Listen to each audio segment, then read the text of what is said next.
It has been said that you first lose big, then you lose small, then you win small, and then you win big. Desperation's going to repel at every point. People aren't buying from someone who needs them. People buy from someone who chooses them consciously. Desperation comes from scarcity, but pros know the truth. There's always enough for professionals who keep their energy right. It doesn't matter what process you use. It matters that you use a process. And if you're consistent with it every time, you will become successful. There's no such thing as drifting into greatness, period. Your host, Nate and Brian, looking forward to another great episode. This time, we're going to be focusing on death by desperation, which is going to be a great topic today, especially as we head towards the end of the year. And perhaps you're feeling a little bit desperate in more ways than one. And even desperation at home or desperation at work can bleed over both directions. And that can lead us to do some funny and perhaps even counterproductive behaviors in our life and in our careers. So we're looking forward to having a great episode today. It's just going to be the two of us breaking down this subject. We're going to have a little bit of a kickoff here with a quote from Brian, and then we'll get to the meat of the show. Brian? The moment your self-worth depends on performance, you lose both peace and power. Dr. Robert McDonald, the founder of the IR theory. Oh, man. IR theory. Love that stuff. I remember that from the good old Sandler days way back. Yeah, buddy. That was 10 years ago. I think we were really diving into that in Sandler training. We were with Mr. Ed Staub, who's been on the show before. He wrote the book, A Life of Balance versus Imbalance. Mm-hmm. And we used to really dig into the IR theory, which is the I is your identity, who you are, and /R. The R is your role in whatever respective role we're talking about, where we as people can get so wrapped up in our performance in one of our various roles that it can define, especially when we're losing, when we're failing in a role, it can define who we are so much that it topples us. And you see this happen with people who get their career train wrecked, usually by something they did or not, maybe just a financial turn, and then they take their own lives or spiral into addiction and depression. And that's a prime example of someone whose R took over their I. So what we want to talk about today is not necessarily the IR theory, although it's very pertinent to this conversation. It is the fact that selling from a place of desperation, neediness, if you will, is a killer for a sale. And look at it in any different way, right? Men out there, think about a time when maybe a recent breakup and you just got dumped and you're back out in the market. And it's like, ladies can see you coming from 20 miles away and they just want nothing to do with you, versus you're in a brand new relationship. Smell you for 20 miles away with all the you couldn't be happier. You're good to go. Like, life is yours. And all of a sudden you're getting waitresses sliding you phone numbers. Whatnot, and you're like, what was happening here?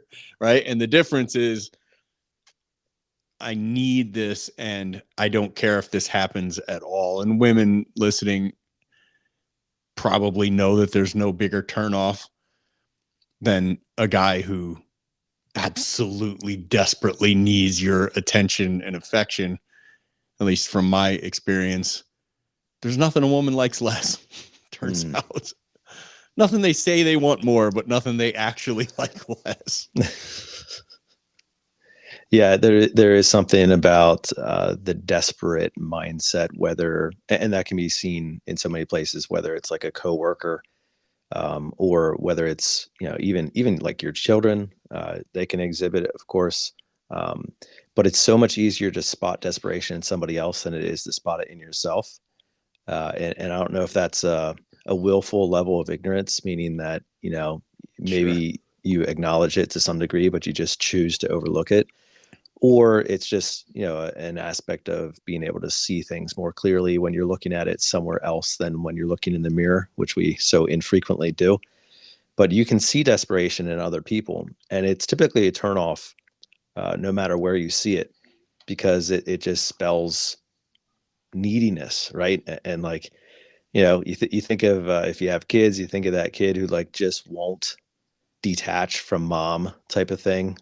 They set up a play date or something like that, and it's just like hugging the leg, and it's a neediness, but it's not a level of independence. It's a level of dependence or codependence. And that is typically at best neutral, and at worst very harmful to individuals, including both parties. You as the one who is demonstrating neediness, and everybody around you, because you're bringing them down with you. And I tell you what, like I was just reading the news tonight, and as this records, Antonio Brown, the former Pittsburgh Steelers and Bucks player, is being extradited back to the United States for attempted murder. And you want to talk about a dude who, like, yeah, you want to talk about a dude who just let his role and so many other things totally get in the way of everything else. It, like you said, Brian, like it's become so destructive, and like you see people just go off the deep end because they allow their role and the fluctuation of that role to impact who they actually are. And when you do that, like, yeah, it comes out as neediness, or it comes out as desperation, or it comes out as depression, discouragement, self-doubt, and so many other variables about it. But rarely does it ever come out as something good.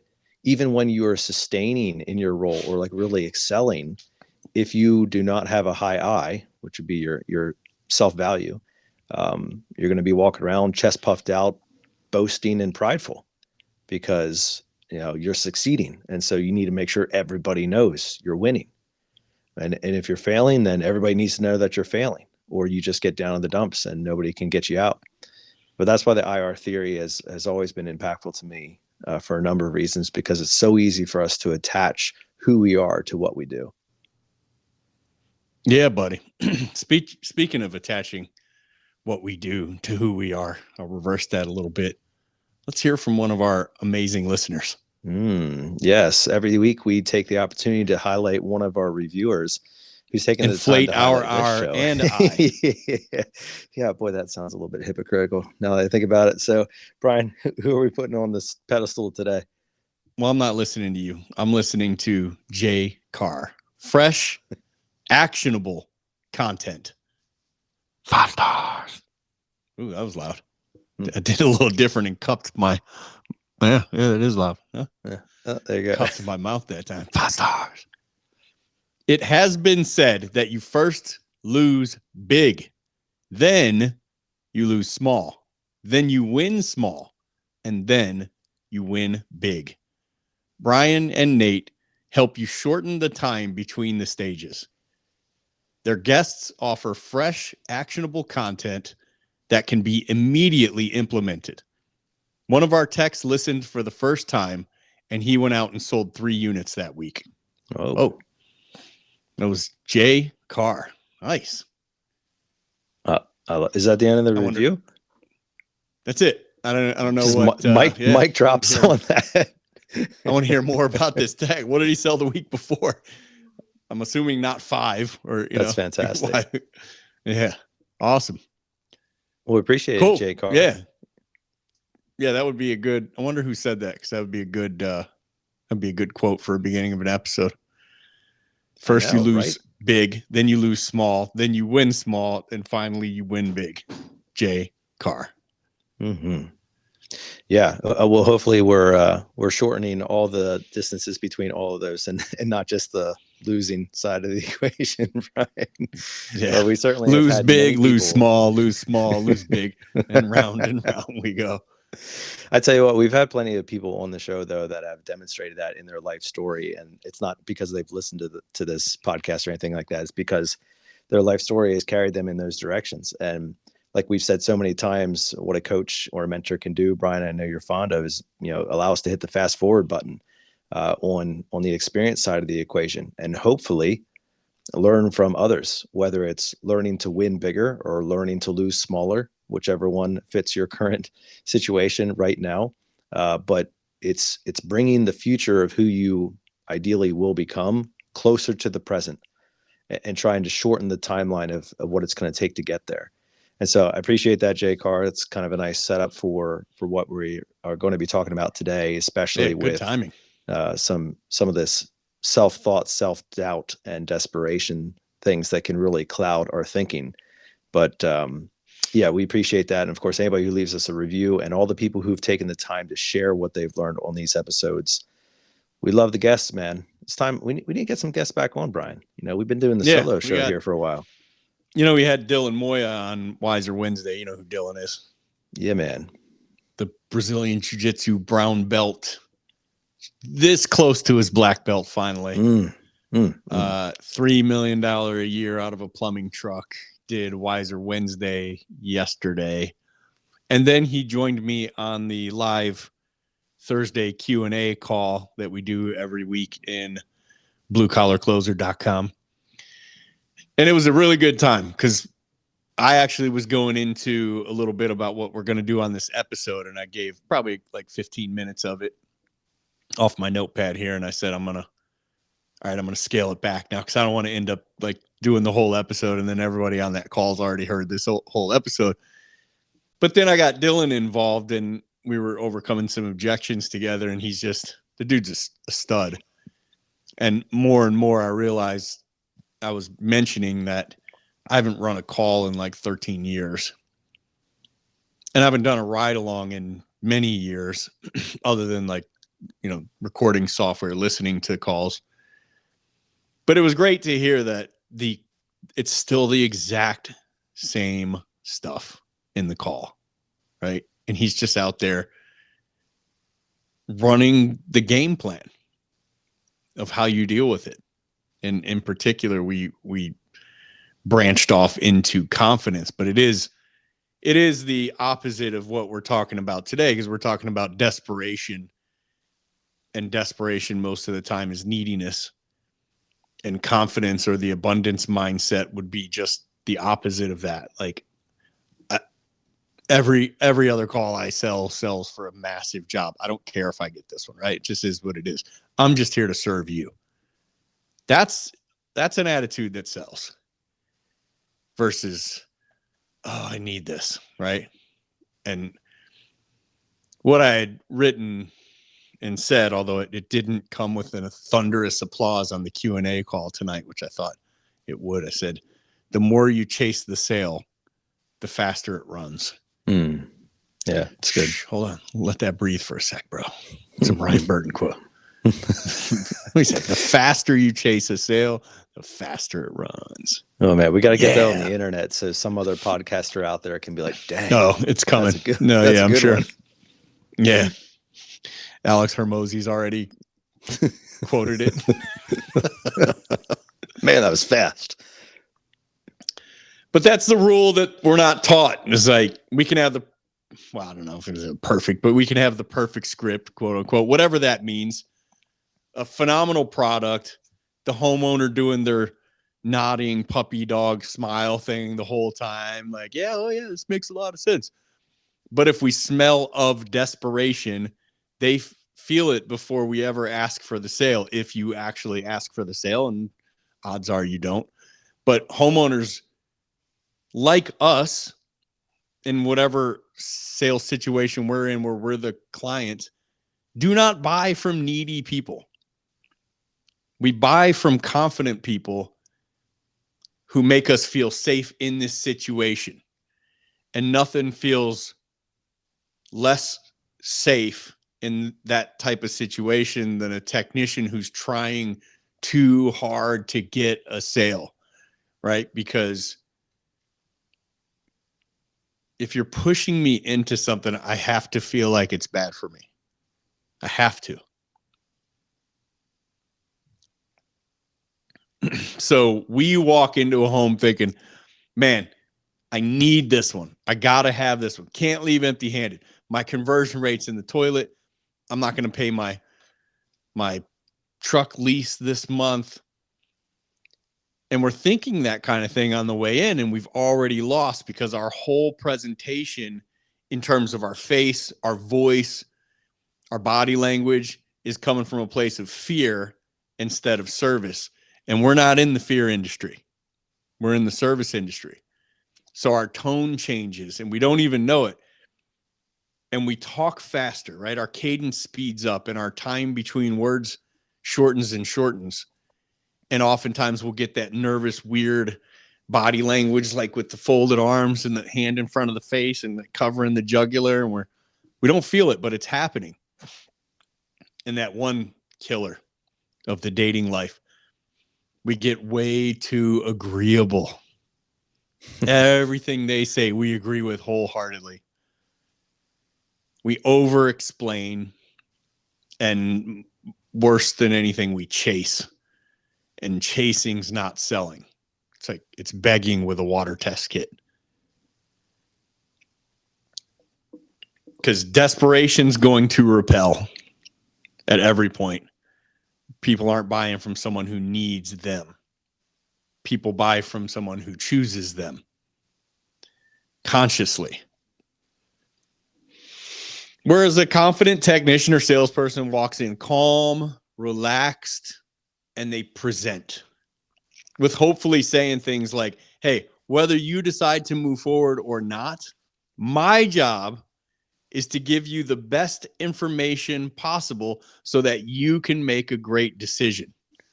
And one thing I like to say in a truck all the time, hey, whether you use me for this job or your regular plumber, doesn't really matter to me. The important thing is that you get this done, right?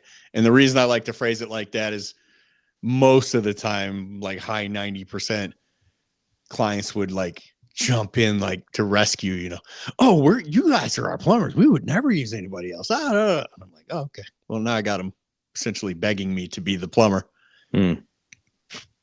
But that right there lowers pressure, right? Releases pressure. The trusted advisor, so to speak, not the pushy, aggressive salesman reeking of that commission breath. The difference between the closer and the chaser certainly isn't technical skill. It's posture, it's tone. The closer knows his worth before he ever knocks on the door, and the chaser walks in hoping the homeowner gives that worth to him. Desperation comes from scarcity.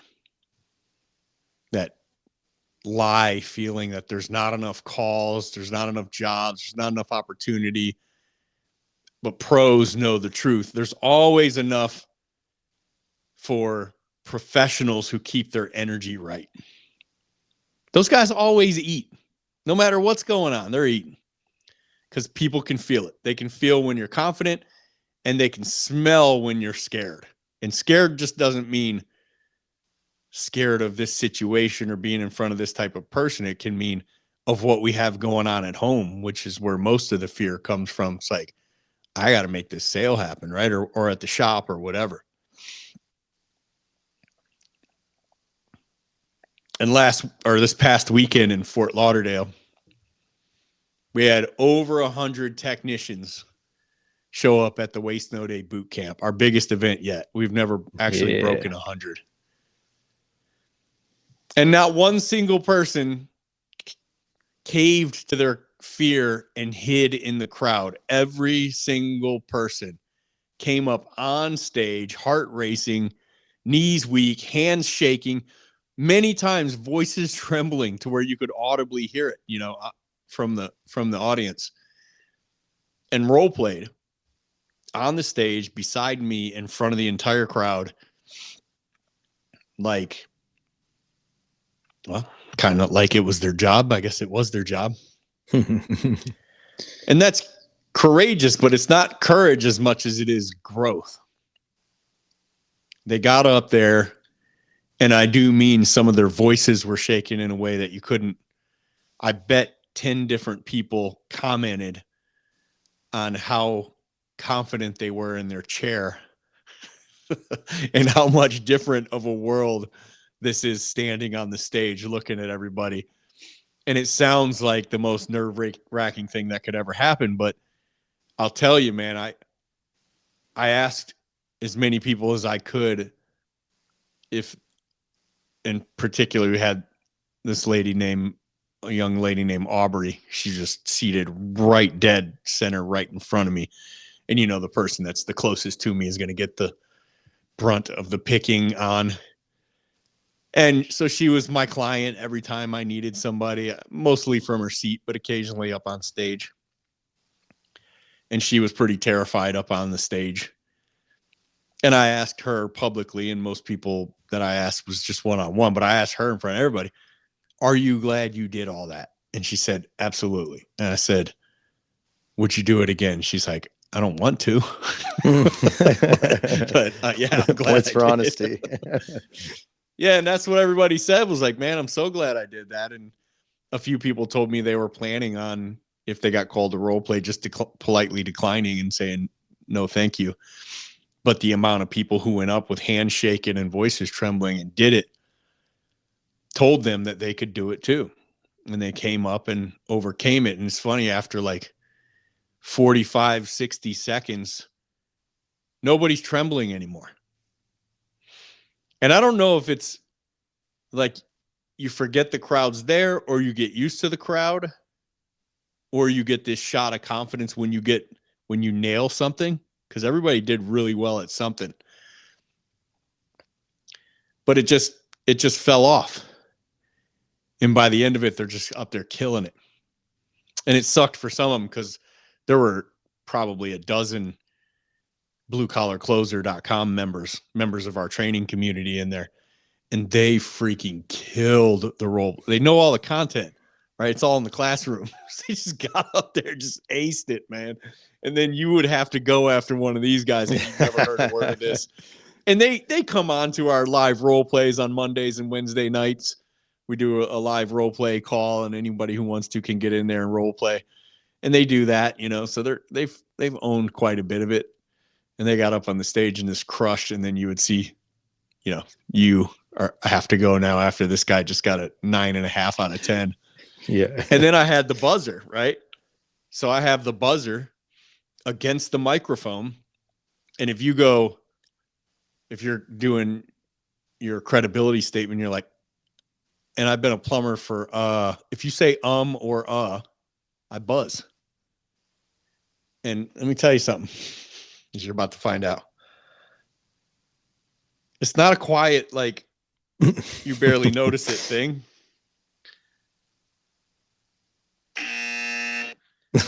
That was actually, I have my phone turned way down. Sounds like a prison gate opening. That's what it sounded like. I know like people who were at that boot camp that are listening to this right now just had like some crazy nerves PTSD right there.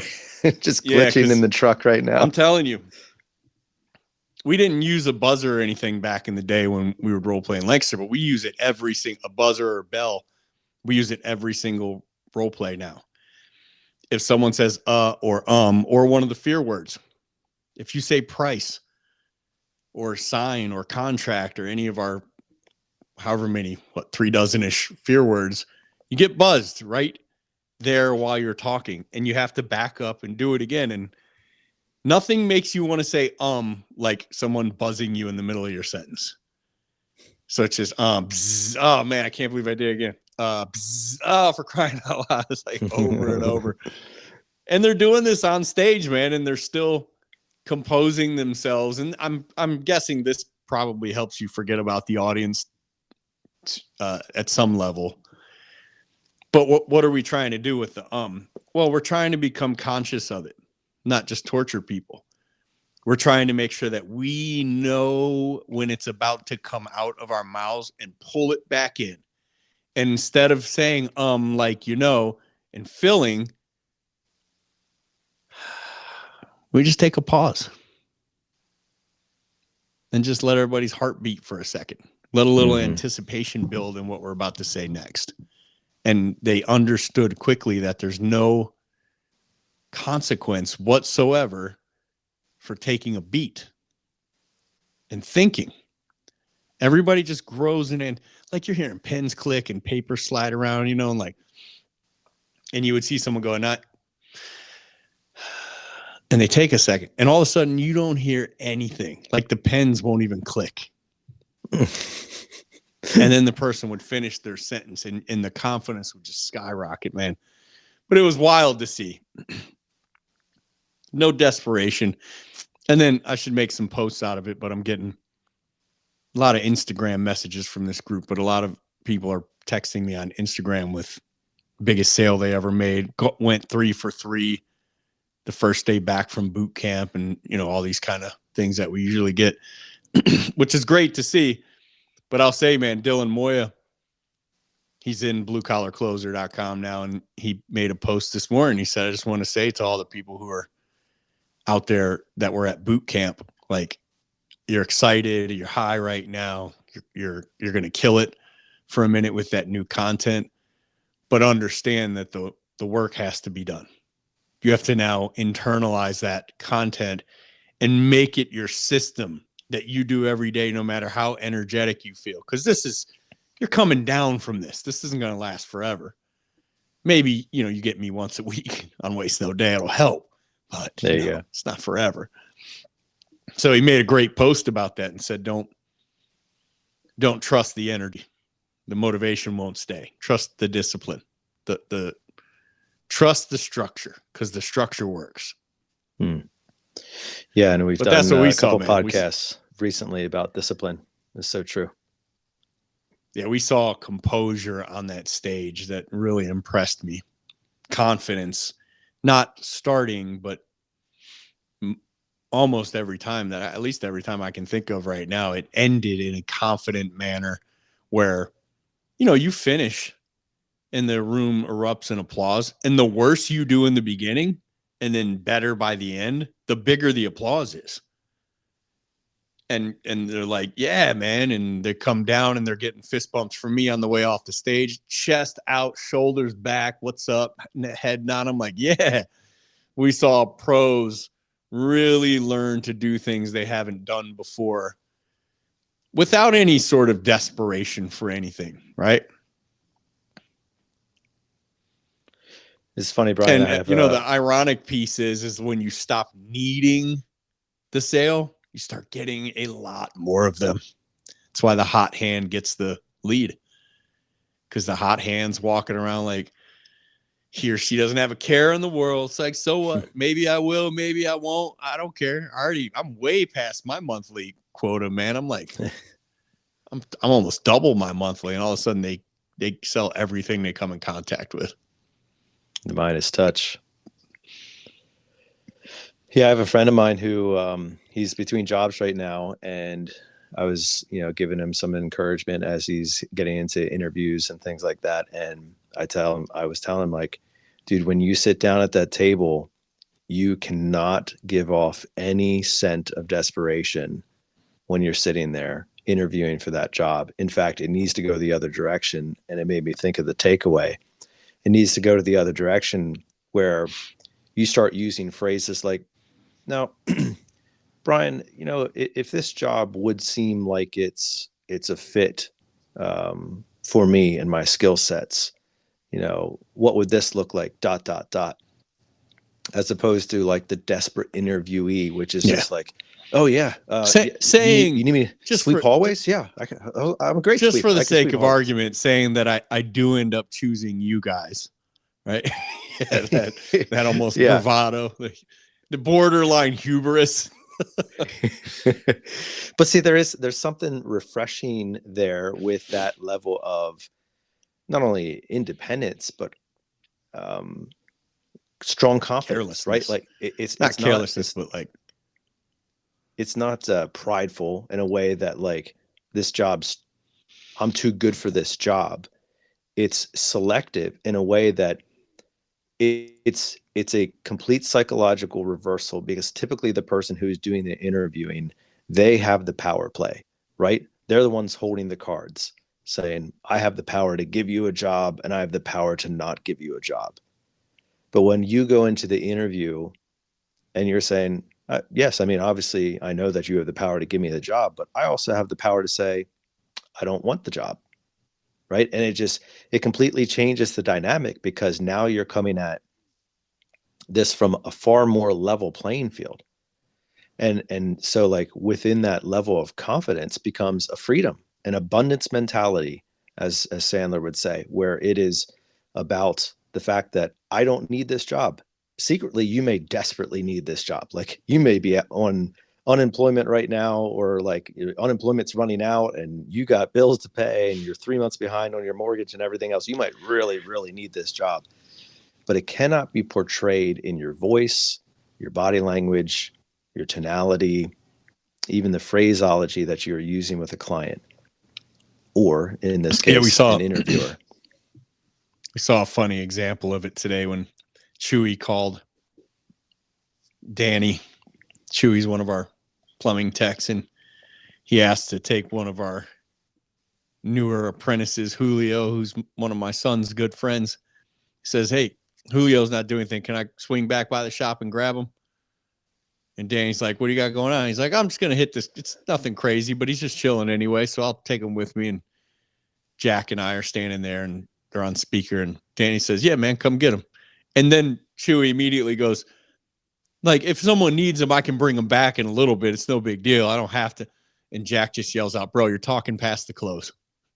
You already got it. Like, stifle that nervous energy. But that's it. The desperate guy talks too much. The desperate guy goes into full, I have to convince you mode, where confidence just asks quietly and then sits back and waits for the response.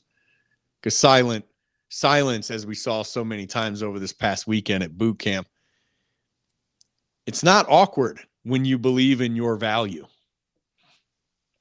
Silence seems like it's going to be awkward, but it's actually not in reality.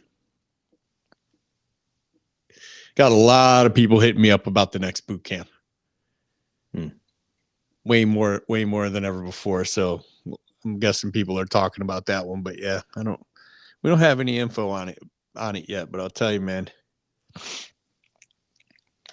there's a lot to get from bluecollarcloser.com. Other than that whole live aspect, everything is in there. And Travis, what's his last name? Well, that part sucks. Made a post today about he uses our question of how we ask for the sale. And he's like, I shudder to think how many sales I lost before joining BCC because I use this question now and it closes so many times and so effectively. And he was on the Q&A tonight and I had him push that out a little bit. And he said, "Yeah, man, there are times when I'll just be like, well, this is a wash. Like, this call's going nowhere. So like, what do I have to lose?" And he'll just throw the closing question out and people go like, yeah, throw it in, man. Yeah, you're right. Let's just get it done. And he'll just be laughing on his way out to the truck. Like, what? Get away. I thought this was done. But I'll that'd be our say, guy, Travis Carey. yeah, appreciate the post in there, buddy. I told this, not really a joke, but story at boot camp. An electrician is out on a kayak, way out in the ocean, way too far out. Kayak sinks. I don't know how it got a hole in it, but it does. And it sank. And there's like a cruise ship, and a lifeguard on the cruise ship up on top sees him and jumps, takes the floaty out to him and says, "Here, I got you, man. Just get in here and I'll pull you back." And the electrician says, "I just prayed to God to save me. And God's going to save me. So I appreciate it, but I'm good." And then a few guys come through in like a rowboat, little rowing fishing boat. And they're like, "Oh, what happened, man? Jump in. We got you." And he's like, "Nope. God's going to save me. I appreciate it, but I'm good." And they take off. And then a pontoon, some people partying come through, toss him the life preserver with the rope. Grab it, man. We'll pull you up. He's like, nope, guys, God's got me. Electrician, unfortunately, passes. Can only swim for so long. And he meets God. God says, electrician says, God, what happened? I prayed and I thought you were going to save me. And God said, I sent you 2 boats and a lifeguard. What did you want? And I don't know why I don't remember where I heard that. I know it was a long time ago and it wasn't an electrician, but every story I told and joke was at the expense of electricians, obviously, at boot camp. And there were a lot of electricians there. They took it very well. Zero things were thrown at me, shockingly. Pardon the pun. But I was telling that because I had several people asking me about this training and that training, and I've gone through this one and it didn't work for me. How does your GoPro system stack up? And I'm like, man, I got to tell you, I don't know. You know, I haven't been through any sales training in our trades. Oddly, been through a ton of sales training, but it was all real estate and insurance and home sales and car sale, all these other sales trainers before anybody existed in the home services or the skilled trades with actual sales training. So I don't know necessarily how it stacks up, but it took me back to the second episode we did with Weldon Long, where he said, it doesn't matter what process you use. It matters that you use a process. And if you're consistent with it every time, you will become successful, period. And there are a lot of things that we do with our system a little differently from other trainers. And I always say, my way is a way. It's not the way, because there isn't really the way. And I believe that you already had 2 boats come by. If you've been through all these other sales methods or processes or whatever, and maybe I'm just a lifeguard. But what are we waiting for? Grab the life preserver, get up on the boat, and start running your process. Thoroughly own and run the process. Not 7 times and say, this ain't for me. I want to call you a name, but run it until you're good at it. If the process is proven, if you can go find people who are successful running this process, the process works. You're not working yet. And it usually just means you haven't run it long enough, or you haven't really dedicated yourself to it. You're one of these sprinkle cats. I sprinkle a little bit of the process here, sprinkle a little bit more of it over here. My personality's so good, I'm not going to adopt the whole thing. That's why you got a 40% conversion rate, because you're natural. You're not that good. There wouldn't be a process if people could just go wing it and crush it. So pick the boat, lifeguard, pick one, adopt it wholeheartedly, and run with it until you're successful with it. And you will be successful. They work. And if you don't have one, bluecollarcloser.com. Hop up in there. Come and see us.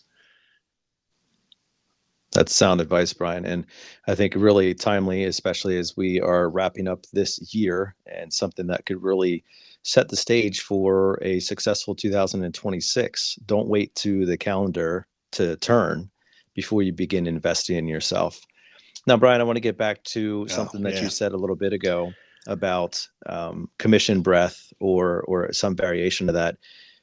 You know, if you are in the market, as they say, and you are trying to fetch a lady, or perhaps you're more of a business-oriented person and you're just like conscious of how your breath smells, you might use the old face in front of the mouth check, right? And that gives you that quick level of confidence or awareness that something needs to change. Is there something like that we can use to help us understand whether we do have commission breath or not? right? Is there a metaphorical method for us to identify our own commission breath so that we don't have to rely upon somebody else, especially clients, to tell us so? That's a great question. And it's a good thing to want to know, right? Because if you're not asking these kinds of questions and looking for proof of everything, you're drifting. And there's no such thing as drifting into greatness. Greatness is a climb, a hike, a grind, but you'll never just casually float there. And it probably, as much as I hate to say it because it's not measurable, but it's probably a feeling more than anything. How do I feel walking up to this door, right? Do I feel like in some small way I own this house and they just live here? Because if I was at the top of my game, like I almost had a sense of this is my house I'm walking up to, they're maintaining it for me or what have you. And like, now all I have to do is serve. But if you're walking up with a feeling of calm authority, you're probably in a good place. But if you're walking up with a feeling of nervousness and uneasiness, that could very well be a sign of desperation. And I did want to talk quickly about the, mode of desperation or the psychology of desperation. Because you ever notice the desperation doesn't start in your mouth, right? It starts in our brain. By the time we and vomit out the wrong thing, our thinking has been wrong like way before that. Because oftentimes you say something stupid and you go, right? I just said that. Like Tom Hopkins always used to tell the story on stage and probably in most of his books too about his worst day in sales. And he had totally blown this sale already. They're sitting at the office and he's trying to close this deal and a fly is buzzing around in between him and the wife. And he finally just grabs the thing in midair and he looks at his hand like, oh my gosh, now what? And he, without thinking, he just opens his mouth and tosses it in there and then swallows. And like the look on this lady's face and probably his own face when he realized what he just did, but it's like too late, right? It's your instinct is taking over, and every part of that story from beginning to then was filled with fear and nervousness and desperation. Which, just if you're interested in hearing him tell that story from his own perspective, we did have him on the show, and you can listen to that episode 149 back from June 26th of 2023. It was 149?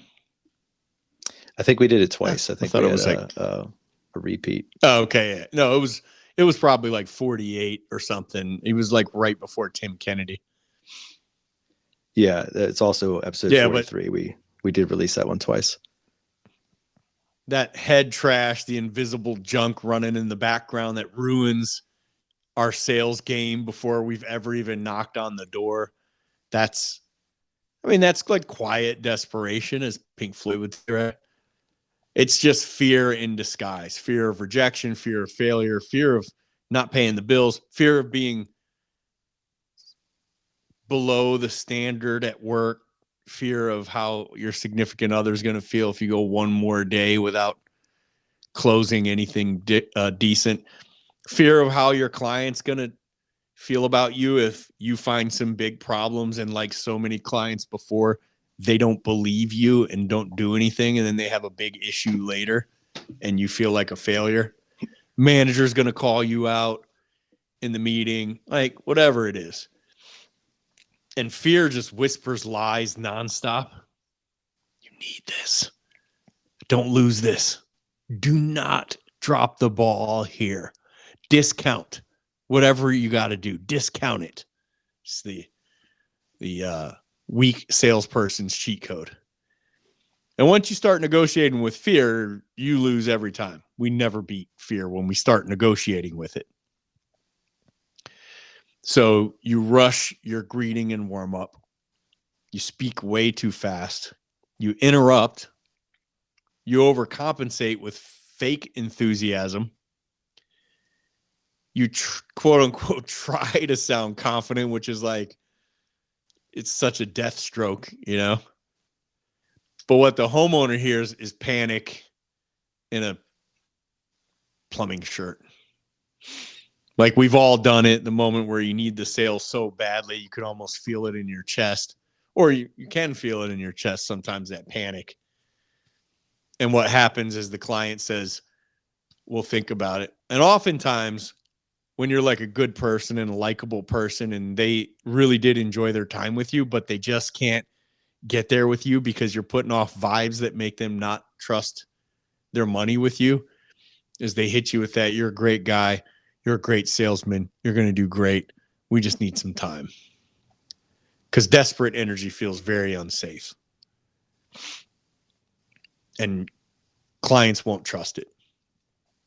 They don't know why. They're going to tell you all kinds of things and they're not lying. They just don't know the real answer. But the real answer is subconscious. And it's something feels off about you and what you're saying.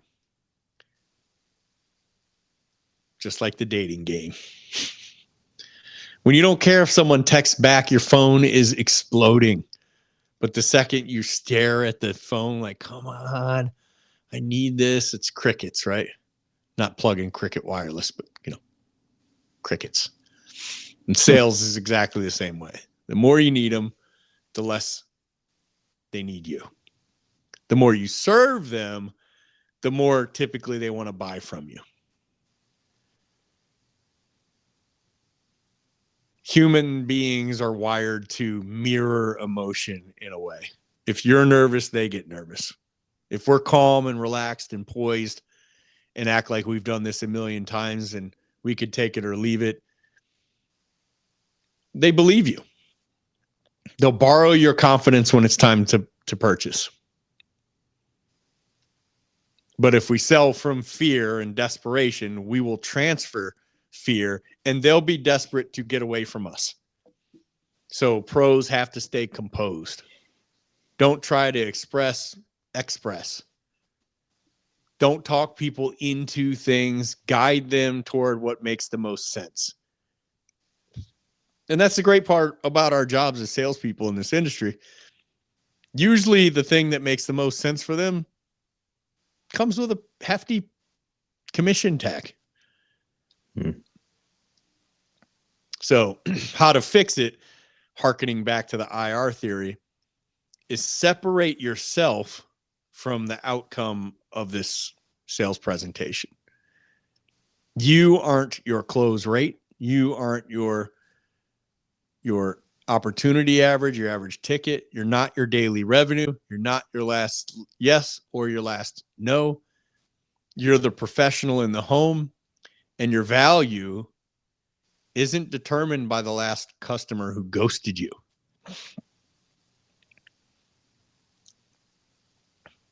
One of my favorite things to say to myself before the big presentation, and a similar one that I'll do before going on stage, but at the door, I would say, I don't need them to buy. I need them to understand. And understanding just meaning like whatever it is that I'm going to be showing them. So I have to make sure, one, that I'm gentle, that I'm putting it in language they understand. I always harped on using analogies to draw parallels to things that I knew they understood. And the more I thought about that kind of thing, like how do I come up with an analogy to make this make sense to them, the less I thought about how they felt about me and how I felt about how they felt about me, which is such quicksand to get into. And it just made the sale that much easier. Yeah, you just kind of forget it exists.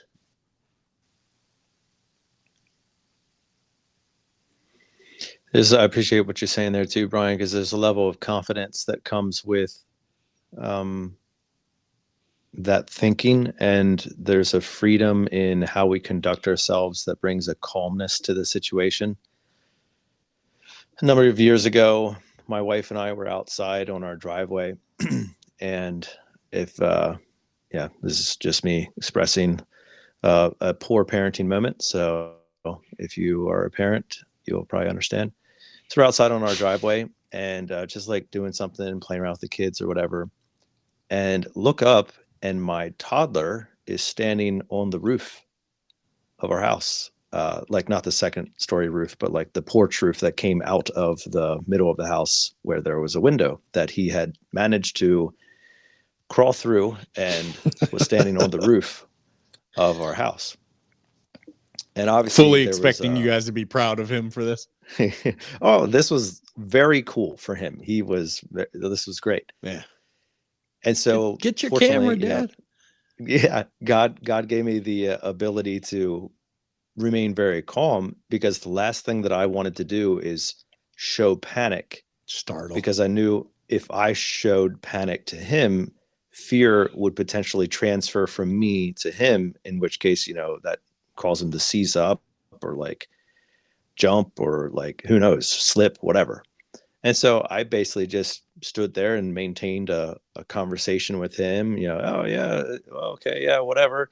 As my wife ran inside and like quickly got up to the other window, and I'm just like, hey buddy, maybe back up a little bit, like, just kind of walking him through that. But it was the level Sarah of goes and grabs the fishing pole with the treble hook. Yeah, there's a level of calmness to the situation that is disarming, right? And so to your point, like if you walk into the client situation and you're giving off vibes of fear or desperation or panic or any of those things, like what do you expect is going to happen? Not good. Like the best case scenario is that they buy from you and then immediately regret it, like massive buyer's remorse, right? But there's a lot of other things that could potentially go wrong there. And, fortunately, we rescued our child and got him back in the house, and that was that. Proud parenting moment right there. But from a sales perspective, the strength that comes from calmness when you walk into a situation can hardly be calculated.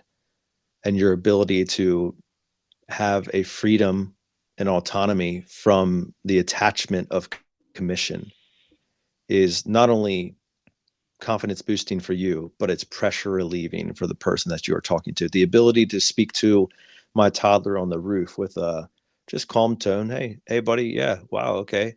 That's pretty cool. Yeah. It's pretty neat up there, isn't it? Greatly reduced the pressure that he didn't even know he was supposed to be feeling, but probably subconsciously had going on, as opposed to me trying to tell him like, you got to do that. You got to get back. You gotta buy this product. Right. And you're delivering that sometimes in ways that you don't even necessarily understand that you're doing, simply because you can't smell your own breath and you become nose blind to how you're communicating.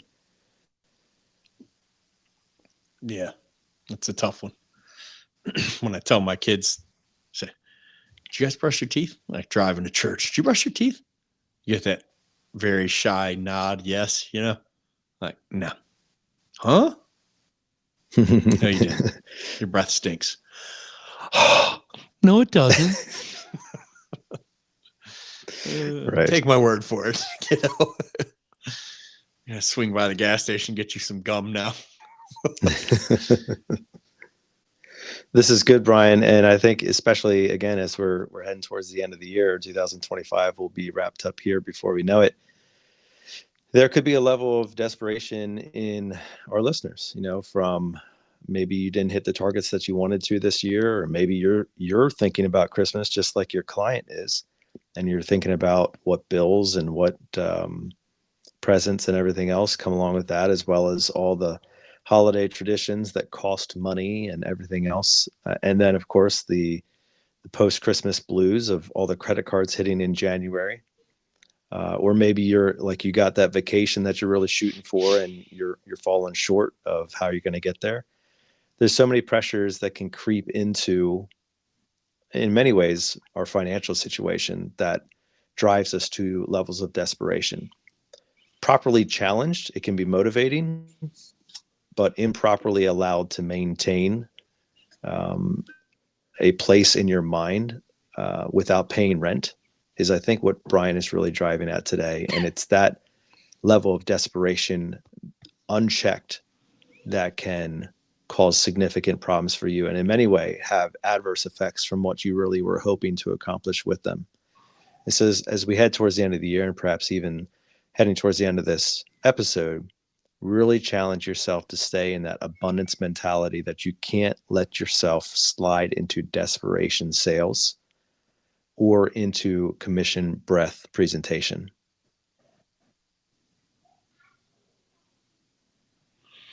Love it. Couldn't have said it better myself, and took almost an hour to not say it better myself. Good job, buddy. Well, this has been a good episode indeed, and we are so thankful as we, this episode should be probably launching somewhere right around Thanksgiving, I'm guessing. We want to take some time to just express our gratitude and Thanksgiving for each of you who takes the opportunity to listen to this podcast. And we know that you could be listening to 1,000 other things in your truck or at your desk or on your drive, wherever you're going, whatever you're doing in the gym. And you chose to do that. And we are very grateful for that. And we're very grateful for the stories that were here. We're very grateful for the guests that have been on this show that have helped Brian and I personally far more than probably anybody listening in terms of development and learning.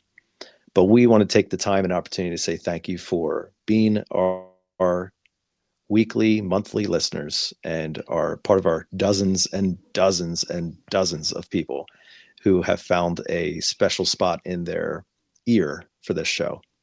And so we hope that today's episode was also an encouragement to you that maintain the course, stay abundant minded. There is plenty out there. There is plenty of clients, more than enough clients to go around. And you need to keep your head up, keep a strong head on your shoulders, keep your chest puffed out, not too far, but far enough that you can make sure that you're presenting well and that you're not craving the sale from the client, that you're there to serve, that you're there to do so with an immense level of gratitude, just like we hope we are doing right now for you on this show.